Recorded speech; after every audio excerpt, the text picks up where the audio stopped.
E se eu te contar que é possível fazer testosterona no saco? Não, você não ouviu errado. Sim, é testosterona lá embaixo mesmo. Quer entender essa situação? Então fica comigo até o final. Se você tá caindo aqui de paraquedas e não me conhece, o meu nome é Dr. Jorge Yamamoto.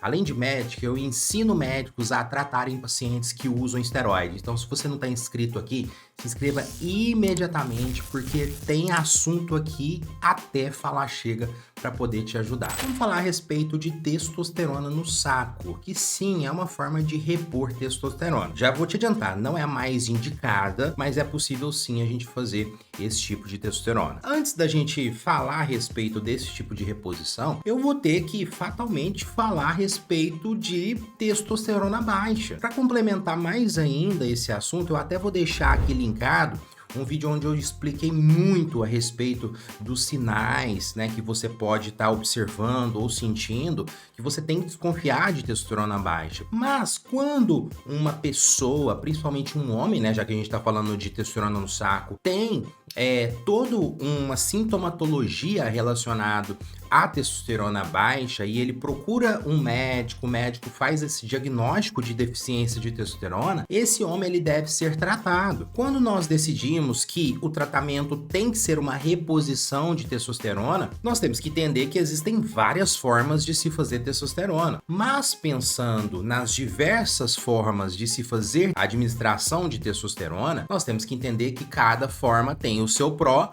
e tem o seu contra. Falando de forma específica da testosterona em gel, né, que é o gelzinho de testosterona que você vai encontrar na farmácia como o Androgel, ou você pode mandar para uma farmácia de manipulação para manipular na dose específica, nós temos que entender que é uma forma sim possível, mas assim, eu particularmente eu acho que existem formas mais interessantes. O indivíduo ele acorda e aí ele passa a testosterona em gel em uma região de braço que não tenha pelos, ou aqui no abdômen, ou nas pernas, em alguma região do corpo que não tenha pelos, para ter essa absorção. E aí, vai tentar imitar o mais fisiológico possível, porque essa testosterona nós temos um pico pela manhã, por isso que eu particularmente eu gosto de prescrever na parte da manhã, então ela tem um picozinho ali pela manhã e ela decai ao longo do dia. Então tem alguns prós e tem alguns contras, né, nessa reposição através de testosterona em gel, que a gente chama de testosterona transdérmica. Uma coisa muito importante que eu gosto de explicar também é que a testosterona em gel, ela dá autonomia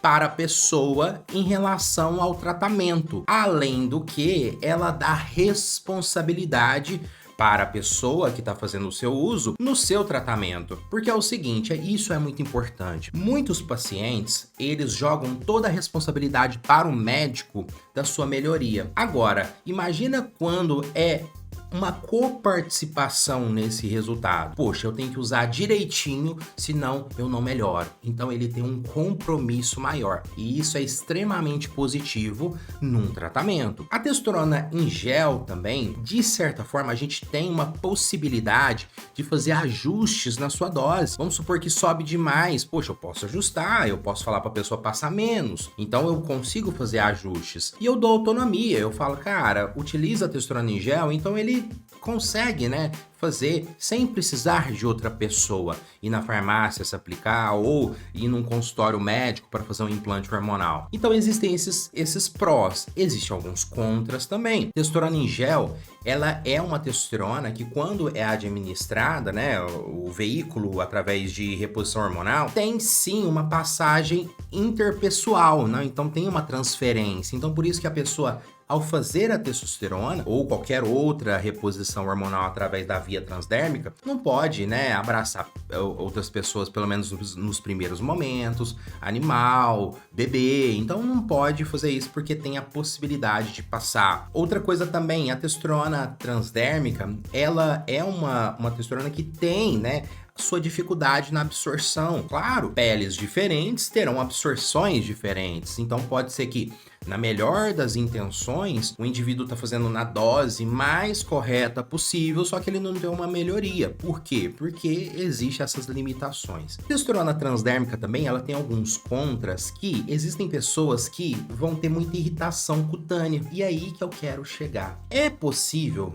fazer a administração dessa testosterona transdérmica no saco, na pele do escroto mesmo. E alguns estudos até mostraram que tem uma maior absorção. Só que isso não necessariamente teria uma melhoria em todos os sinais e faria com que eu diminuísse colaterais, efeitos adversos nesse paciente. Muito pelo contrário, eu vou te explicar por quê. Já que a testosterona transdérmica, ela é uma testosterona que tem um potencial de causar irritação na pele, imagina na região do saco, que é uma região mais sensível. Então, por isso que a gente tem que tomar muito cuidado se esse paciente vai realmente fazer esse uso de testosterona no saco, com qual veículo. Porque se eu coloco um veículo com base alcoólica, esse indivíduo sofre. Outra coisa também que poucas pessoas falam e poucas pessoas levam em consideração. Nós temos que lembrar que a pele tem muita expressão de 5-alfa-redutase, que é uma enzima que vai converter, vai transformar a testosterona em dihidrotestosterona, que tem um potencial mais androgênico, que vai causar mais queda de cabelo, mais espinhas, mais crescimento de pelos pelo corpo, que são os efeitos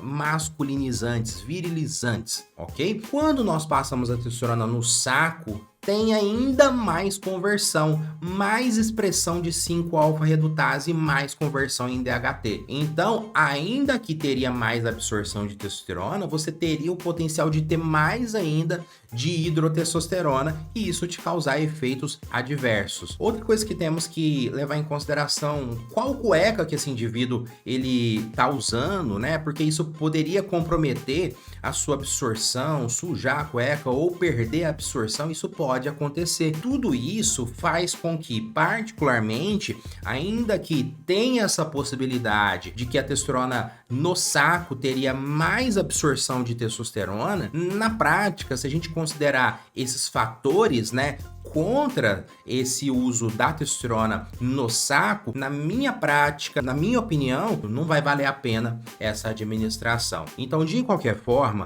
eu espero ter te ajudado, eu espero que eu tenha te explicado e você tenha entendido em relação a essa via de administração, que é uma via muito inusitada, mas pode ser sim uma possibilidade. E mais uma vez, se você não está inscrito em todas as minhas redes sociais, que eu vou deixar aqui linkado, se inscreva, me acompanhe em todas as redes sociais, porque todo dia tem conteúdo riquíssimo para você referente à performance esportiva, saúde sexual, terapias hormonais, esteroides anabolizantes, hipertrofia, emagrecimento, tudo isso para você. Eu espero ter te ajudado. Acompanhe os próximos conteúdos e tchau, tchau!